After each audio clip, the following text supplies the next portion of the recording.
Hello, Bill. Good morning, Matt. Good morning, all. Welcome to the DMZ, everyone. Happy summer. Happy Independence Day. Who's Independence Day?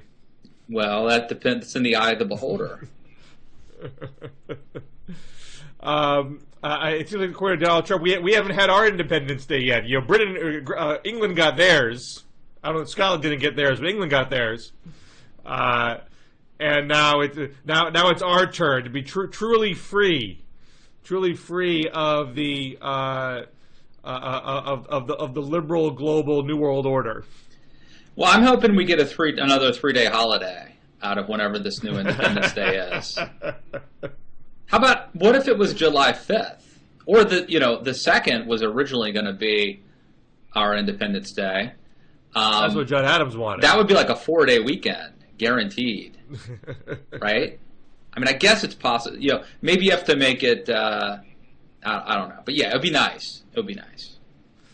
So the Conservative Party in Great Britain was, the Conservative voters were very pro-leave, but the Conservative members of Parliament, I believe, skewed Remain in line with Prime Minister David Cameron, although not in line with perhaps the next Prime Minister, Boris Johnson.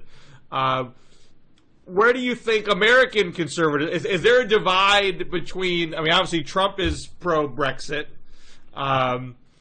but is there, in your elite Beltway conservative circles, was there cheerleading of the Leave campaign, or was there some consternation that this is more, Chamber of Commerce versus right-wing populism divide? Yeah, I mean, I don't think the average, person, American, knows that much about international relations or what's going on. I mean, obviously this is a big news story after it happened. And I do think there is a similar breakdown taking place, in terms of how American conservatives view this versus how they view the Trumpism. And, it sort of breaks down along usual lines with the usual suspects, sort of the free traders, basically thinking that this was a bad idea, and then, kind of populist nationalists saying that this was a good idea. I think, like when you walk in the Daily Caller's office on the Friday after the vote, were there people like pumping their fists saying, "Yeah, screw you, EU"? Or no, there were people saying how can we make people crying in a corner, looking at their 401k balance sheets plummeting in front of their eyes? I mean, what's the vibe? No, there were people saying, how can we make this Kate Upton slideshow get more page views, clicks? That's what there was. No, look, and this is I work at a very eclectic place too. I mean, there are people here they're neocons, there are paleocons, there are, there's not a litmus test. There's a lot of diversity of opinion, unlike say Breitbart, which I think is like down the line branded like populist Trump. It's a real mix here, which I think is cool. We got to celebrate differences. My boss Tucker, I just had Tucker Carlson on my podcast. And he's much more, now sort of like in the Trump camp, which is a departure for him, having once been a libertarian, sort of free trader, pro-immigration reform guy. He's now much more in the pro-Trump camp. But was that a horn, Bill? Well, that was my phone buzzing. Oh, okay. So anyway, yeah, there wasn't a lot of applauding or gnashing of teeth either way here. Look, I think that probably, to me, there's a lot of, this is an international trend, and there are things about it that concern me. I'm a free trader. I think that a lot of the anti-immigration stuff is dangerous, although I also think that in Europe, where a lot of the immigrants are actually coming from Islamic countries as opposed to, say, Catholic countries here in America, there is a difference. But I think the one area where I really identify with conservatives is some of this is just, I don't want to use the term nationalistic because that implies like a xenophobia and jingoism, but the sense of that we should have sovereignty, and that's something that I believe in. The concept of the nation state, of sovereignty, of independence. When Trump says America first, that obviously has allusions to historical allusions to isolationism and even anti-Semitism. But if you strip that away and just think of the slogans, Make America Great Again, America First, those are not crazy fringe beliefs that you should, really think of yourself not as citizens of the world, as many elites I think do, but as Americans. And I think this is an example of Britons thinking of themselves as Britons, not as Europeans, but as a unique people who are on an island, who have overcome a lot of adversity, and they have common beliefs and common bonds. And I think that's not something that should be sort of laughed off or dismissed cavalierly. So we have this Trump speech yesterday, where he goes probably the most detail of his trade position in the campaign, reading from a teleprompter. One of his more policy-specific speeches, but very bluntly protectionist. This would seem to be, this is diametrically opposed to every Republican presidential candidate in our lifetimes. Some have said, you could see Bernie Sanders giving a lot of this speech. I disagree with that, which I'm happy to get to in a little bit.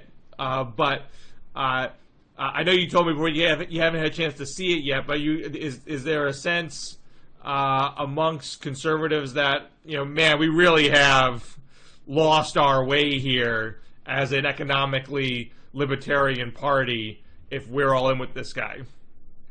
Yeah, totally. I mean, this is a huge departure from much of what has been, conservative dogma, or conservatism doesn't have dogma, but you know what I'm saying, like conservative orthodoxy in modern times, and that includes me. I mean, I think that I'm, somewhat. It's a libertarian thing. The sort of the classical liberal belief in free markets. This has become, since Reagan, I think, what conservatism means, but it's now reverted back to what it meant before Reagan, and Republicans used to be an isolationist party.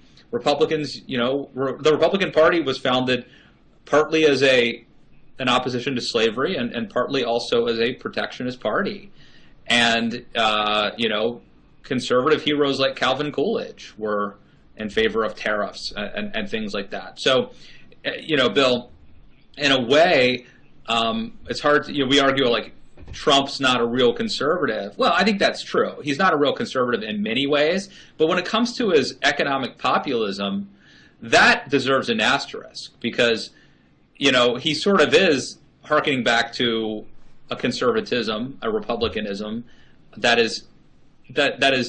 predates my version of conservatism.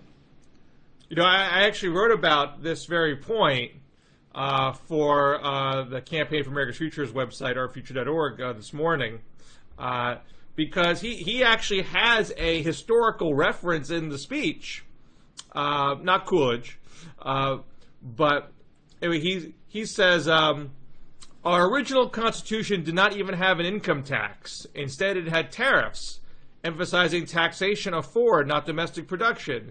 Yet today, 240 years after the Revolution, we've turned things completely upside down. We tax and regulate and restrict our companies to death. Then we allow foreign countries that cheat to export their goods to us tax-free.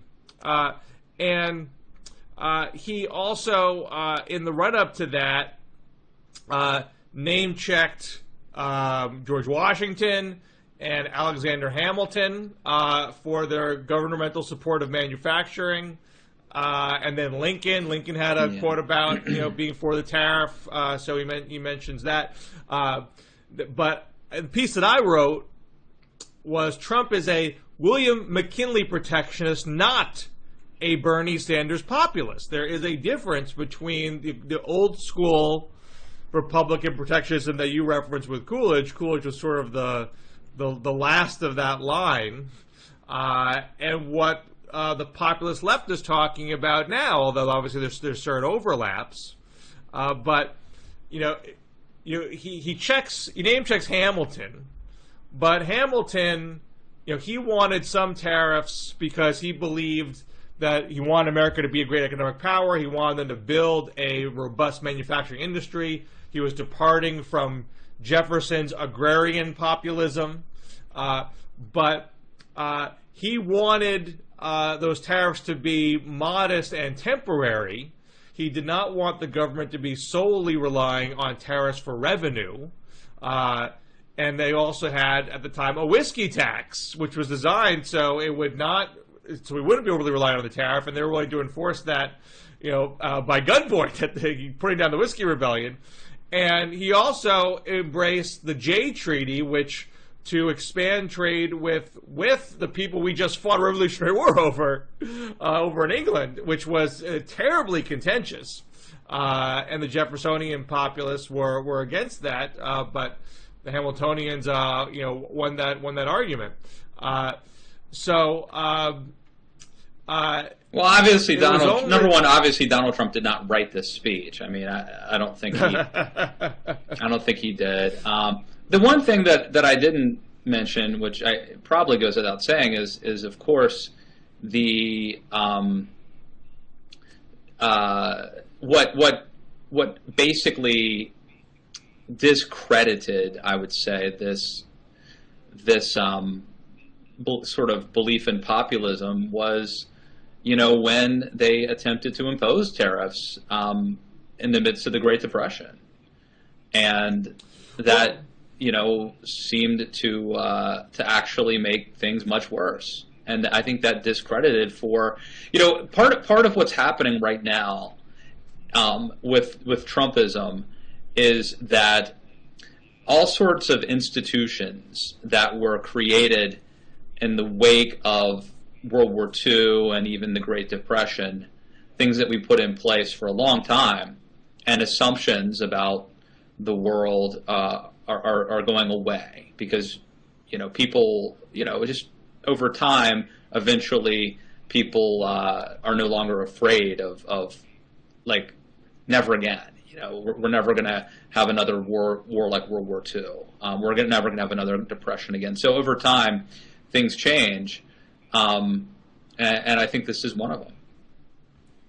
Well, before you get to Smoot-Hawley, which was the end of Republican protectionism,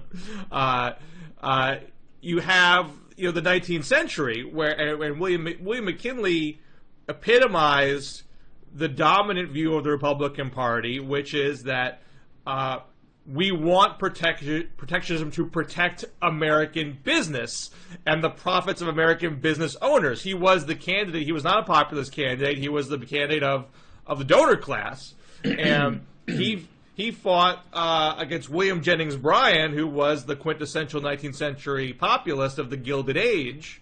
In 1890, McKinley was in Congress. Bryan was running for Congress. McKinley passes the high McKinley tariff. There is a populist backlash to that. McKinley is thrown out of Congress, and Bryan is elected.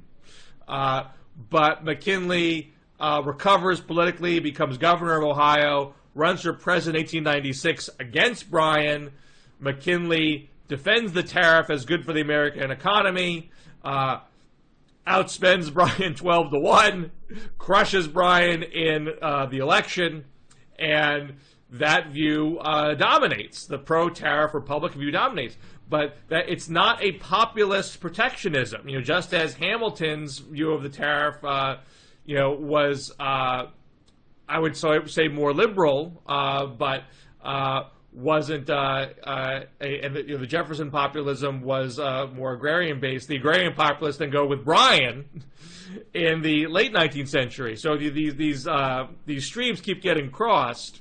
But what Trump is talking about is not a protectionism that's designed to help average workers. He is not for raising standards globally. He is not for stronger environmental protections. He is not for a higher federal minimum wage. He talks about entering negotiations for reopening these deals. He wants to have his first bid, he said this publicly, slashing corporate tax rates as an opener unilaterally before they even begin the negotiation. So he's trying to drive all these standards down.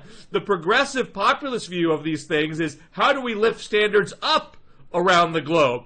How do we get foreign wage standards up and environmental protections up, not take ours down?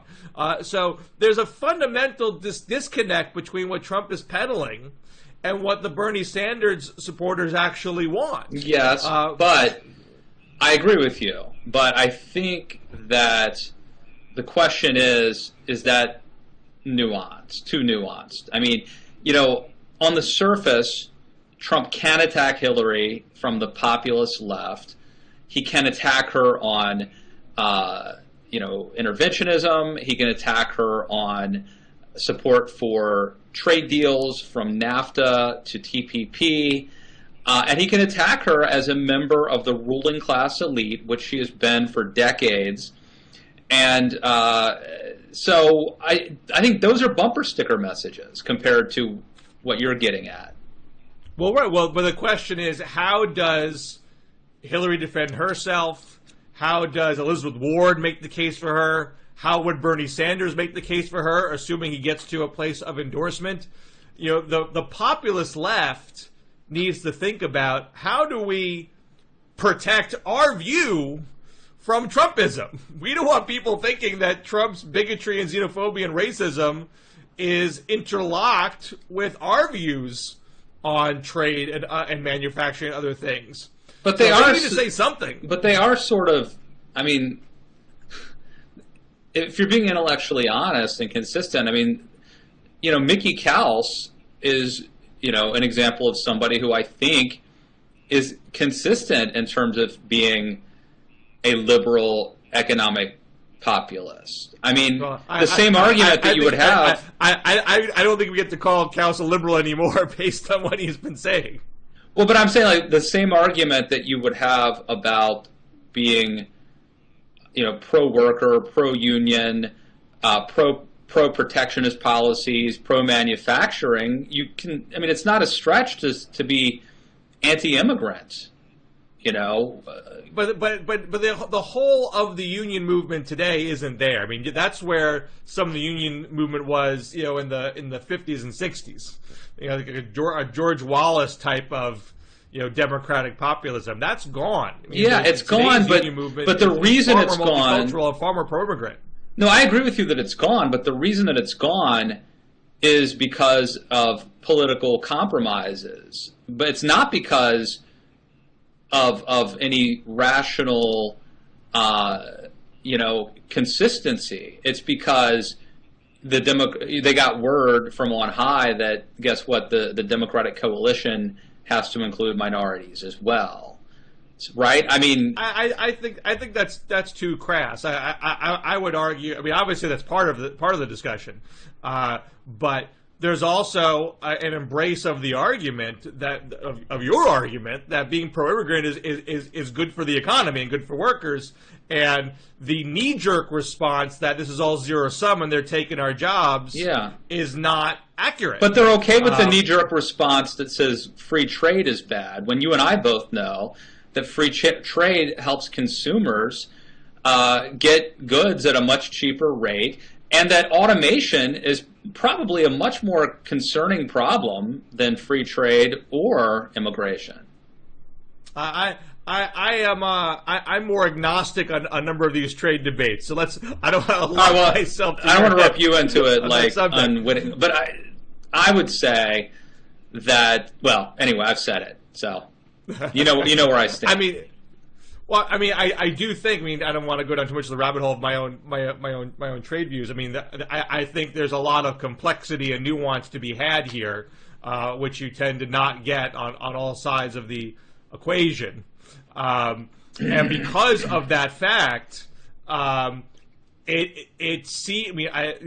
is a superficial appeal of Trump's trade position to the Bernie Sanders left. And that's why if you want to prevent that convergence from happening, you got to get into the weeds. You got to get into the underlying principles here and say, wait a second, Trump, you're not telling me what's in your good deals. What is the principle your negotiations are going to be based upon? You're telling me they're going to be better. Better how? But how many of the people, though...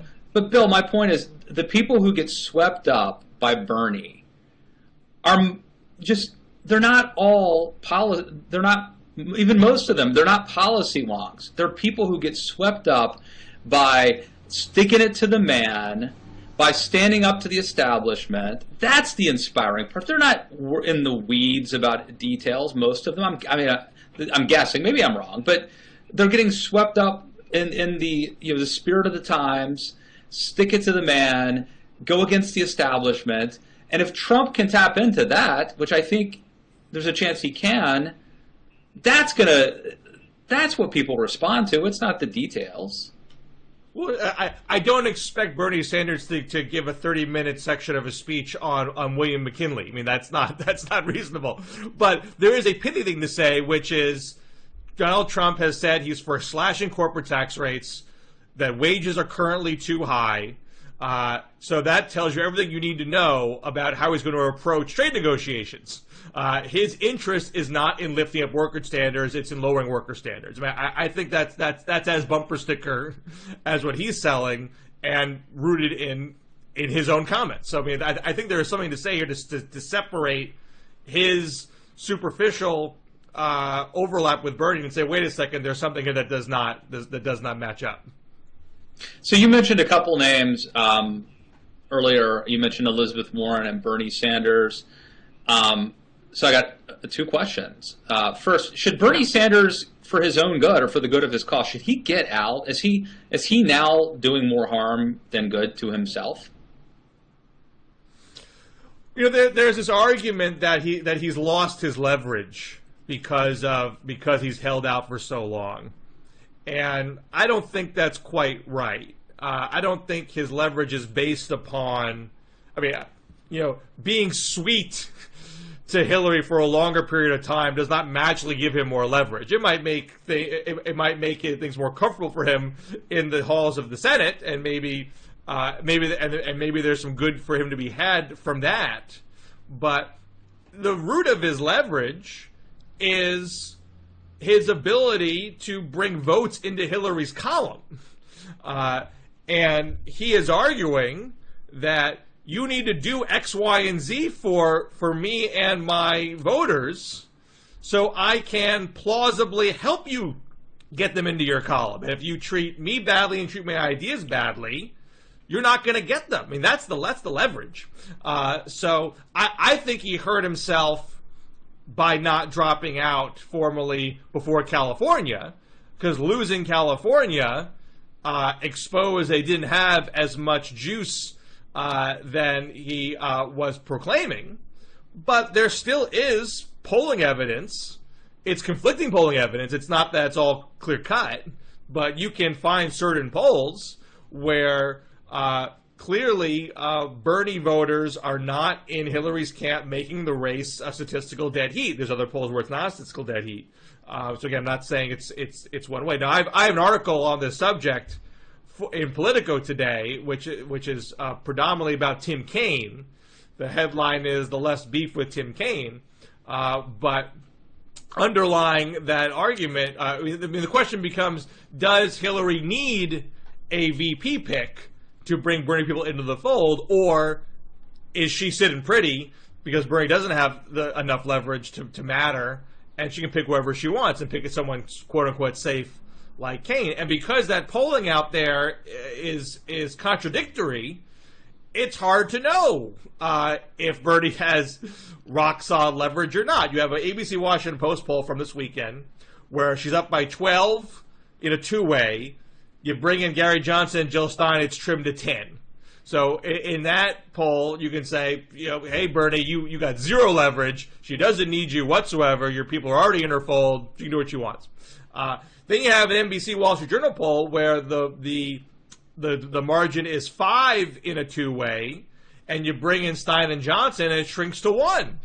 So in that respect, Hillary's down to 39% in that four-way. Clearly, there are millions, and then I actually crunched some numbers in that.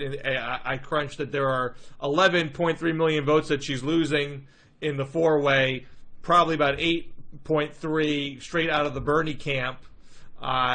In that scenario, she most definitely needs Bernie people on board, whether you're getting it through VP or getting it through platform changes or what have you.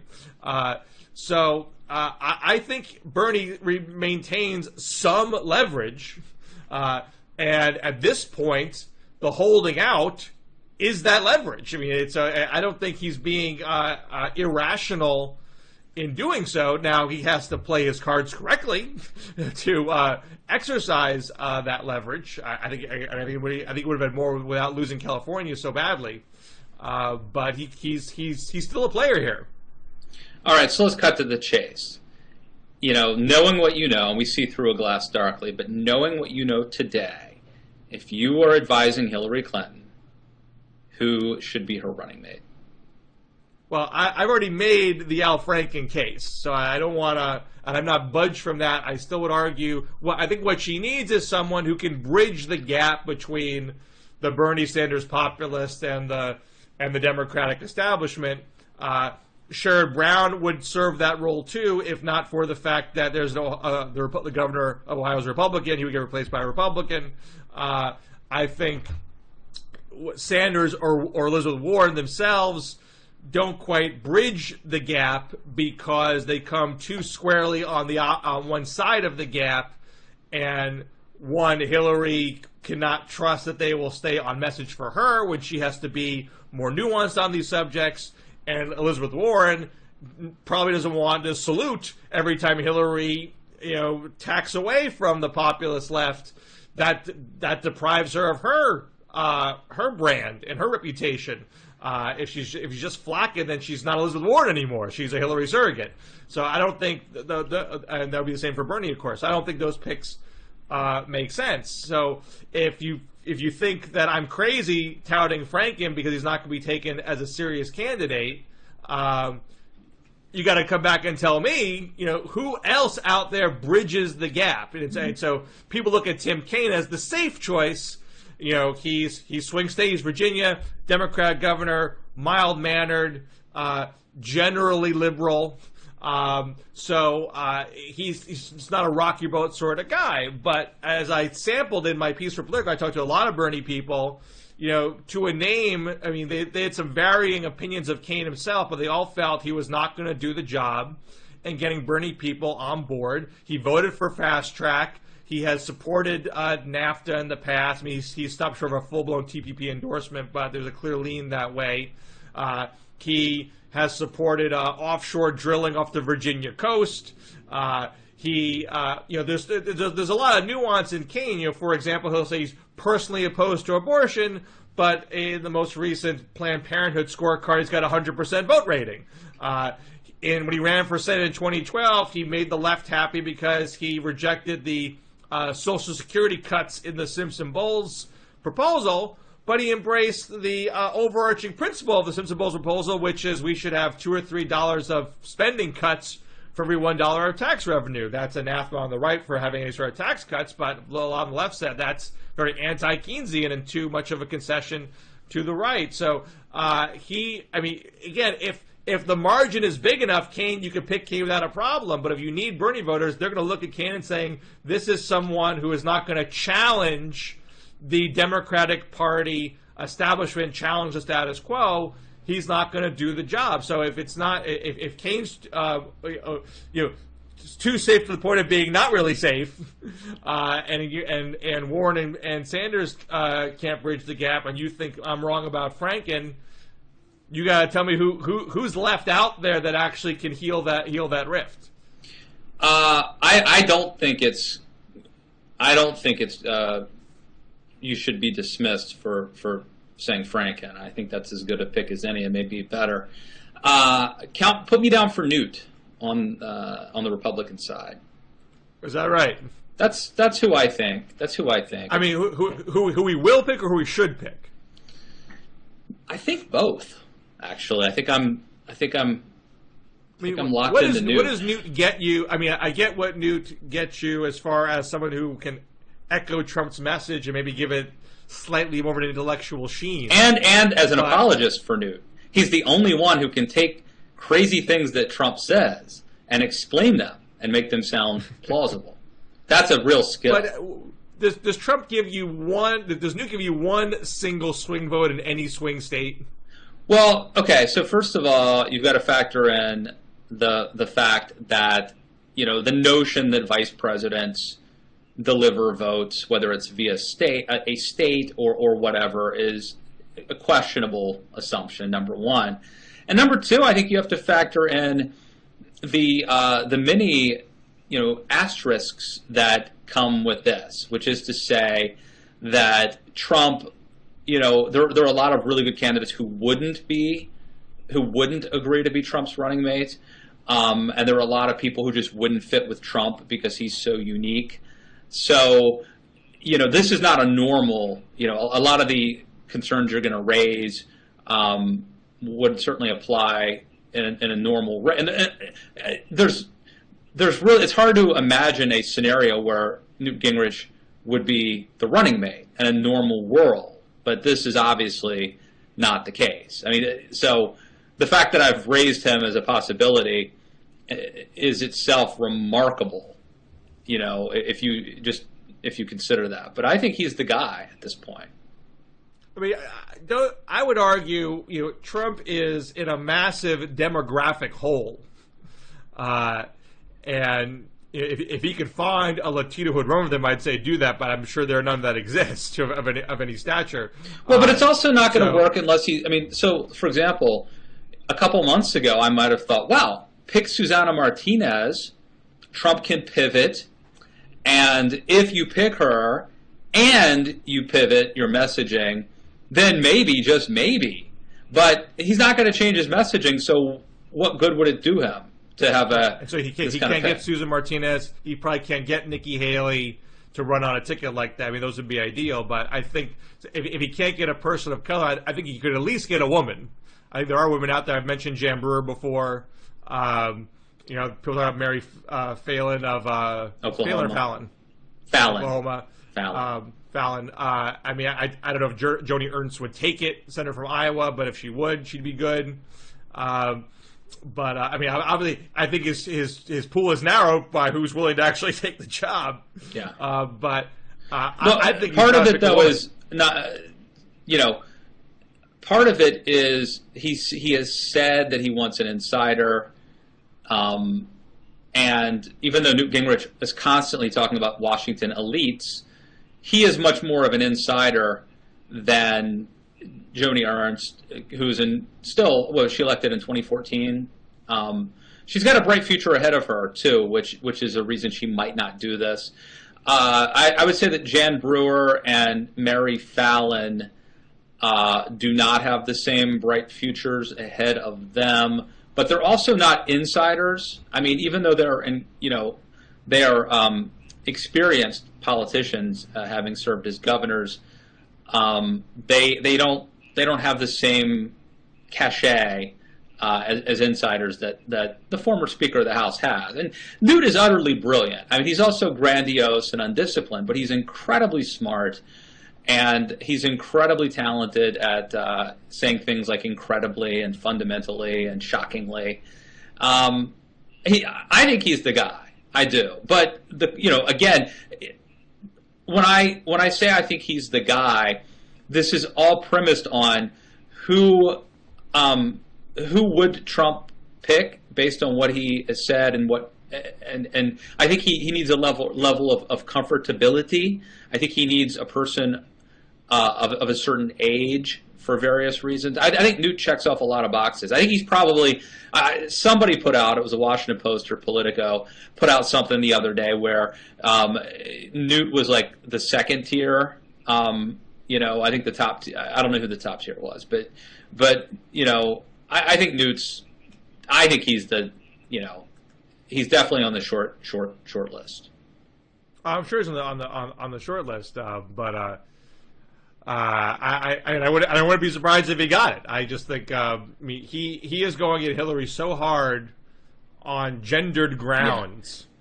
But I just think he needs some cover there. No, but does Trump think that way? Does Trump think that he needs cover? Does Trump think that he needs to have, like, you and I would be operating under the premise that having a Joni Ernst or a Susanna Martinez would provide him cover, but I don't know that Trump thinks that way. Well, I should check myself, because whenever I hear pundit roundtables on Trump, I'm always saying to myself, why are you talking about this guy like he's a regular candidate who thinks in rational political terms? Yeah, obviously that's what I'm not, saying. So. That's what I'm saying. I think factoring in what I think I've learned, and none of us know, but what I think I've learned about Trump in the past year, like, that's why I'm coming to this conclusion. It's not based. This is divorced from anything my normal political instinct or experience would lead me to say. I am currently embracing. There's always the question: what does he really want? Why is he doing this? Does he even want to win? Is he going to sabotage himself and get out because he thought this has gone too crazy? But that Vanity Fair piece from a couple of weeks ago, where they quote some anonymous people inside his circle saying that he's planning a TV network after the campaign because he's mad that other media organizations are making money off his campaign. He can't make money off of it. Like, that's the only thing that sort of really makes sense to me. That of course he's going to go down in flames because he's at least building a bond with a niche of the country that will stick with him, that he can then fleece with the TV network and other merchandising once this is all over. In that respect, Newt makes a lot of sense. Yeah, and I also think that, I think that Trump deep down believes that older white men are the daddies, are the people who get shit done. And I think he has a deep belief in that.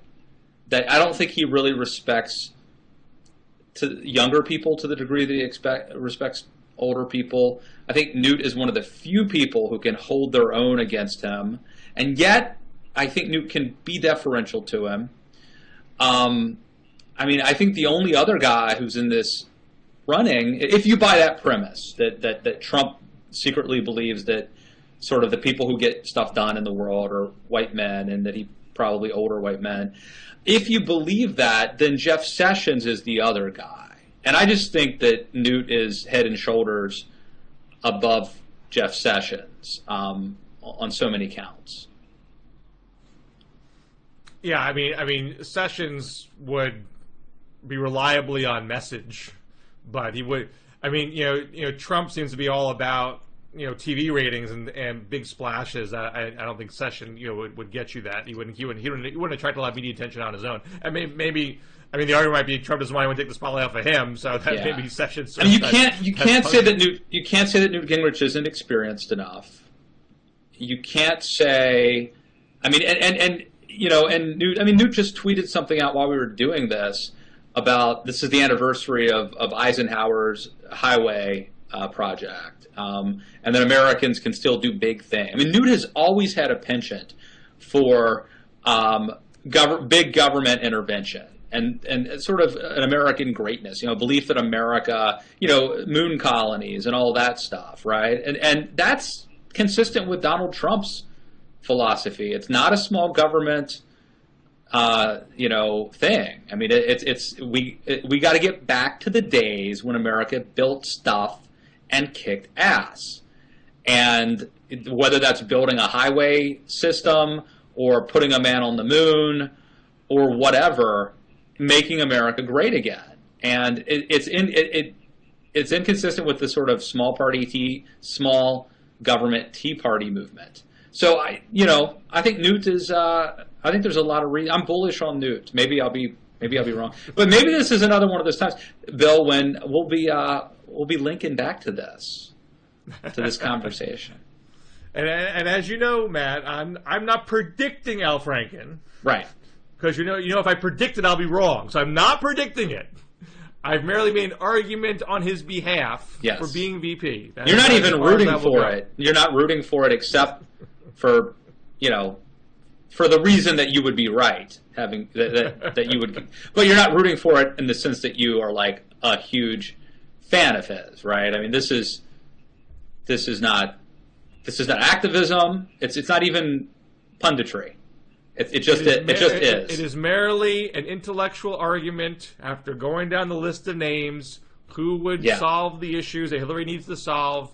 That is what my logical conclusion was, and that is the long and short of it. This is just two consenting adults having a civilized conversation about politics. We do not necessarily stand behind what is said on this show, nor should we. All right. I will point out, though, that there was a Politico story a week or so ago, the headline being that Kane was the one with the best shot now. So the vast majority of the piece is about Kane. But buried in the piece, it says, one dark horse that Clinton allies say is on the list is Al Franken. So if nothing else, Matt, I have single-handedly put Al Franken on the list. Yeah, I agree. I mean, I think that you have helped make this a thing. And he should, he should be grateful. You've helped him. I mean, if he was plotting, how can I, because this is a thing, by the way. I mean, there's a thing where, like, that you're not going to be the running mate, but you let it be known that you wouldn't be upset if it were leaked that you were being considered to be a running mate. And which is what he's always done. He has said he's not being terribly coy. He's like, look, if it's offered, I would take it. Anybody would take it. He praises Hillary to the skies, but he says I don't expect it to be asked, and yada yada yada. But if anyone out there on Franken's team is listening, my wife asks me every day, where is my muffin basket? I have owed a muffin basket from Al Franken. I've got nothing yet. I might have to change my tune if my muffin basket does not arrive quickly. And likewise, Newt Gingrich may send things to the Daily Caller. I will take tribute. Well, in Newt's case, he should be giving you an all-expense-paid Greek cruise. I could play golf with Abramoff, and yeah. Didn't he? You're right. Newt disappeared in the middle of a campaign, didn't he? And went on a cruise. Like, His campaign strategy is very analogous to Trump's. I really do like Newt. There's a part about him that I think is utter. Look, if you have to listen to someone give speeches for the next 4 years, you could do worse than Newt. And look, I would say this too: the Al Franken Newt Gingrich debate is going to be good. That's going to be really that will be a great debate to watch. So I look forward to that, because I don't know that Trump is going to do all three of the presidential debate. We might just get one Trump Hillary debate and one Newt Franken debate. So we got to make it count. The first presidential debate is scheduled for my birthday, so I'm already planning a grand debate birthday party. But I'm terrified that Trump's going to screw me and not do any debates. Yes, Trump.